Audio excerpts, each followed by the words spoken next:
첫 번째 질문입니다.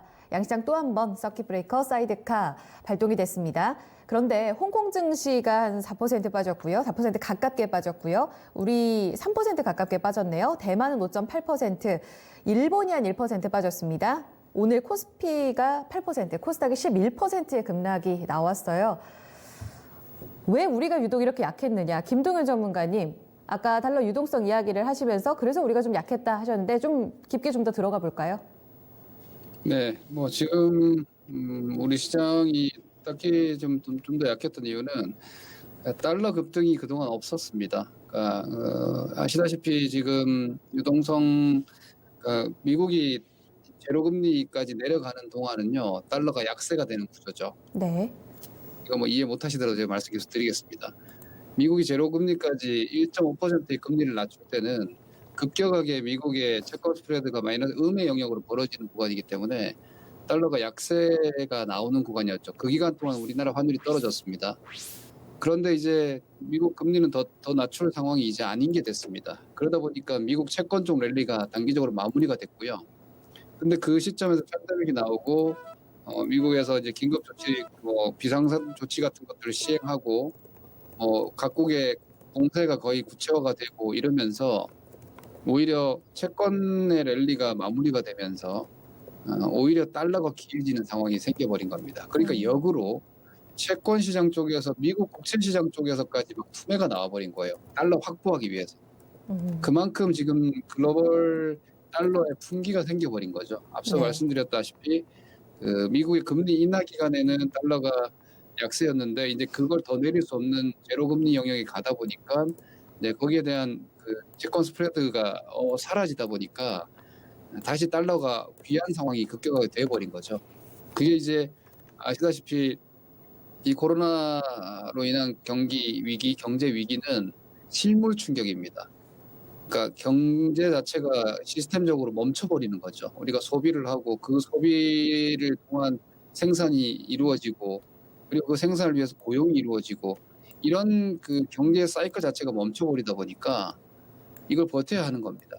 그러니까 금융권들도 현금 유동성을 확보해야 되는 것이고 기업들도 현금 유동성을 확보해야 되는 것이고 개인 가게도 현금 유동성을 확보해야 되는 상황이 됐는데 이 현금이라는 게 기본적으로 결제가 돼야 되는 통화, 즉 달러가 분기가 되고 있는 거예요. 그러니까 달러 유동성이 급격하게 수요가 몰리는 상황. 그러면서 우리나라 환율이 여러분들 보시다시피 환율이 안정적이다가 그제부터 급격하게 환율이 네. 올라가기 시작을 했죠. 그게 이제 옛날에 우리나라 시장을 그렇게 얘기했죠. 글로벌 시장, 특히 아시아 시장 이머징에서의 ATM기라고 했습니다. 외국인들이 얼마든지 팔아서 얼마든지 달러 전환을 해서 시장에서 빠져나올 수 있는 뭔가 안전 손해 현상이 생길 때 가장 팔기 쉬운 시장이 되었었는데 그나마 그동안에는 우리나라가 이제 코로나도 먼저 좀 잡혀줬고 삼성전자를 필두로 해서 4차 산업 관련한 산업 섹터가 그나마 우리 시장의 주력이다 보니까 좀 방어를 해줬고 그리고 유가 급락에 대한 충격도 국내 일부 산업은 있지만 우리나라는 수입국이다 보니까 그 충격도 좀 덜했던 것인데 이게 전 세계적인 달러 유동성 부족 현상이 생기다 보니까 그러면서 달러 인덱스가 101 이상 올라가고 그러다 보니까 우리 시장에서 이전 원래 가지고 있던 체질적인 문제, 그 글로벌 ATM기와 같은 상황, 급격한 외국인 매도가 즉시 달러 그 원달러 환율의 급등세로 이어진 이런 모습들이 오늘 좀 더 강하게 나왔다. 그래서 오늘 급락 시장이 보면은 대만도 우리가 더 강하게 떨어지긴 했지만 그러한 어떤 그 환율 변동성에 좀 취약한 기본적인 구조를 가지고 있는 이머징 시장들이 네. 약한 고리가 됐다 이렇게 보셔야 될 것 같습니다. 네. 계속 이제 맞물려서 이야기가 나오죠. 달러의 유동성 경색 때문에 달러가 급등을 했고 여기에 취약한 우리 증시가 유독 더 많이 빠졌던 그 이유를 들어봤습니다. 허준식 운용님도 같은 의견으로 환시장 때문에 우리 시장이 유독 더 많이 빠졌다라고 해석을 하시나요? 아니면 다른 이유로 또 보시나요? 예, 충분히 같이 그런 부분에 대해서 공감이 되고요. 네. 그리고 저는 이제 코로나 이슈랑 좀 선물 쪽에 좀 포인트를 두고서 좀 설명을 드려보려고 합니다. 네. 네. 코로나 이제 존스 홉킨스 때의 이 매일 어떻게 나오는지 데이터를 보시면 네. 지금 이탈리아가 상당히 좀 심각하거든요. 이탈리아가 35,713명이 확진을 받았습니다. 네. 나오네요. 제가 이제 매일 보는데 이탈리아가 그러니까 어제보다 4,207명 증가가 됐죠. 네. 지금 데이터 만들고 있는 거로는 가장 일간계적으로 많았었고요. 네. 그다음에 뭐 이란과 스페인도 엄청 빠른 속도로 올라옵니다. 네. 14,769명. 독일도 12,327명. 이제 국경 폐쇄에 나왔으니까 독일이 좀 수그러드는지는 보셔야 되겠고. 네. 그다음에 미국이 지금 이제 여기 보시면 거의 모든 주가 다 각 주에서 다 한 명 이상씩 확진이 되면서 미국이 지금 뭐 100명대였다 그게 엊그제 같은데요. 3월 초였는데 9,400명으로 미국도 네. 늘고 있고요. 프랑스도 9,000명 정도입니다. 네. 상당히 좀 이게 심각합니다. 그래서 사실 그 전날 뭐 미국장이 올랐다, 뭐 유럽장이 올랐다. 그래서 딱 와보면 출근해보면 코로나 요거 켜보죠. 그러면 이탈리아는 어떻게 됐나? 이거 보면 주식이 사지지가 않는 거죠. 시장이 아무리 많이 오르고 뭐 이렇게 출렁임이 있어도 일단 이걸 딱 보는 순간 36,000명 뭐 이탈리아 이렇게 되면 네. 손이 안 나갑니다. 예. 야, 오늘 잠깐 올라 무조건 팔고 나와야 되겠다. 다 이 생각을 하시지. 네. 그래서 달러가 지금 강한 거라고 보고요. 네. 그다음에 이제 우리 한국을 잠깐 볼게요. 네. 한국도 지금 문제입니다. 이거 보시면 오늘 10시 구간에 발표됐던 어제 밤 네. 그러니까 3월 19일 0시 기준입니다. 확진자가 70명대로 줄었던 것이 이제 152명으로 다시 늘어버렸어요. 네. 물론 이제 어떤 특정 시설들, 뭐 예. 요양원이라든지 고령자분들이 그러니까 나이가 좀 드신 분들이 많이 모여 있는 집단 어떤 시설들에서 많았기 때문에 이다라고 볼 수도 있겠는데 서울 경기 지역도 아주 폭증은 아니지만 꾸준히 좀 늘고 있고요. 수도권 저도 쪽, 네. 일하는데 계속 네. 알림이 옵니다. 문자가 어떤 저 마포구 사는데 마포구에 그 근처에 있는 뭐 확진자들의 동선 이게 다 오늘도 한 7, 8건 받은 것 같아요.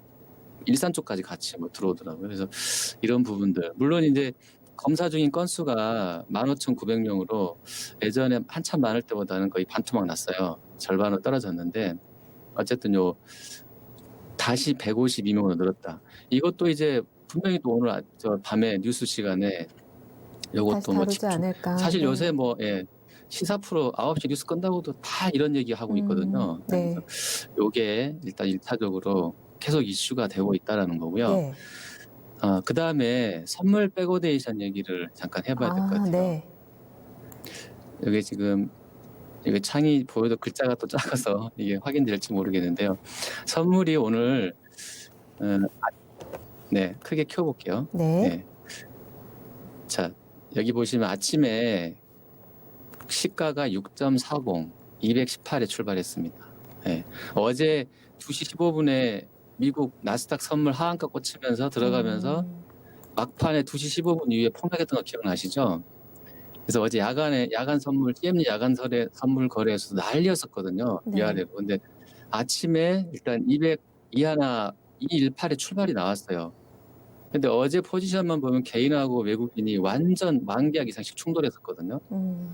그 만계약씩을 들고 있기 때문에 아침에 서로 이걸 엎어 쳐야 됩니다. 그래서 상당히 빠르게 움직였어요. 그래서 6.4로 출발했다가 8.7으로 잠깐 올리더니 222 고점이었죠. 그러고 나서는 계속 밀었습니다. 무려 오늘 194선까지 봤으니까 고점에서 거의 25포인트짜리 시세를 보여준 거예요. 네. 25포인트 곱하기 8에 보면은 거의 100몇, 고점 대비로 코스피가 한 160, 150까지 밀린 겁니다. 그러니까 네. 엄청 좀 오늘 안 좋았었고요. 이제 베이시스를 보실게요. 네. 베이시스는 이 보고 계시는 선물 지수, 현재는 197.50으로 끝났죠, 오늘. 그리고 그거의 기초 자산 199.28을 뺀 것이 요겁니다. 그러니까 그만큼 얘가 선물이 이 기초 자산보다 코스피 200보다 저평가되겠다는 거죠. 근데 이게 연구원들 이야기로는 제가 이제 뭐 선물을 트레이딩을 하진 않으니까 잘 안 봤습니다만 2015년 겨울인 그 초 2015년 2월인가 1월 이후로 처음으로 지금 백오데이션이에요. 이게 베이시스가. 그 이게 이제 어떤 의미냐면요. 네. 이게 베이시스로 들어가면 그 전에 차익 설정을, 그러니까 선물이 더 강하고 현물이 약했을 때의 네. 차익 거래를 설정해놨던 포지션들이 풀리기 시작합니다.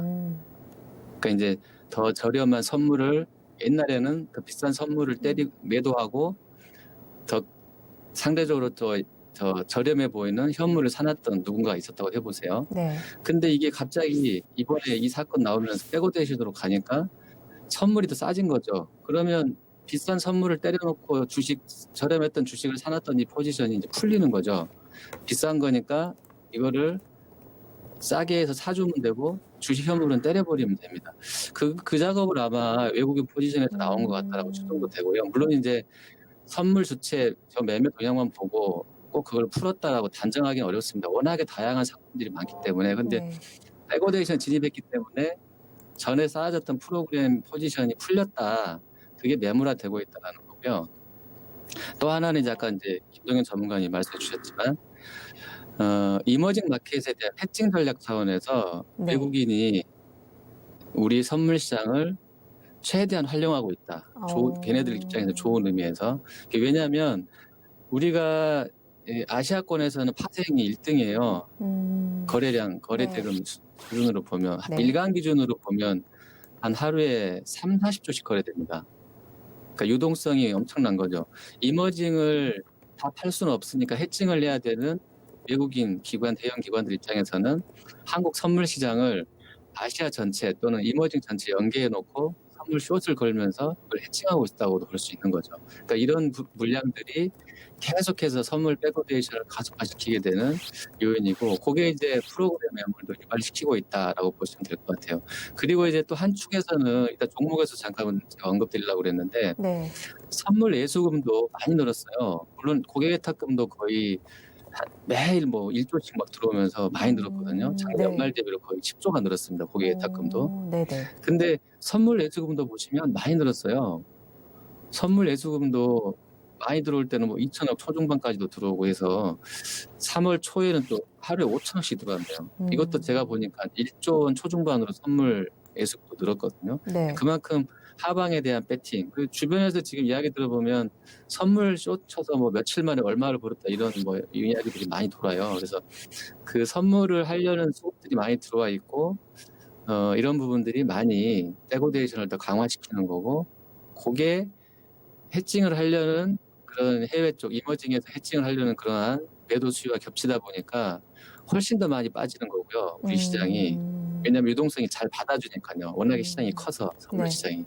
그래서 그게 계속해서 백오데이션이지만 더 강화되는 거고, 백오데이션. 어제는 이게 거의 4였었거든요. 베이시스가. 네. 종가에 물론 2포인트 밀어서 그러긴 합니다만 어쨌든 1.78이면 연구원들도 되게 이례적인 포인트라고 그러더라고요. 이게 바꿔지지 않는 이상은 계속 밀리면서 매물화 될 수 있다는 거죠.